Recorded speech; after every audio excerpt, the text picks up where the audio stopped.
నేను Christianity and ఇస్లాంని challenge చేసి ఒకటి అడుగుతున్నాను. నన్ను నేను రాంగ్ అని ప్రూవ్ చేయండి. మీరు గూగుల్‌లో సెర్చ్ చేసి కూడా చూడొచ్చు. Hinduism is the oldest religion అని.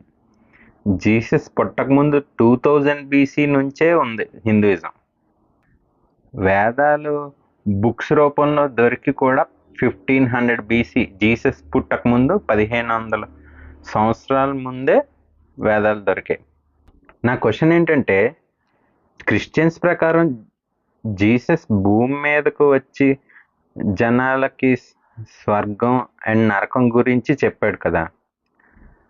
మరి హిందూయిజంలో జీసస్ పుట్టక ముందే ఎలా తెలుసు స్వర్గం అండ్ నరకం గురించి? దాని అర్థం జీసస్ కన్నా ముందే ఇంకెవరో పుట్టి మనకు చెప్పారనమాట స్వర్గం అండ్ నరకం గురించి. అది ఇంకెవరో కాదు, మీకు తెలుసు, శ్రీకృష్ణుడే.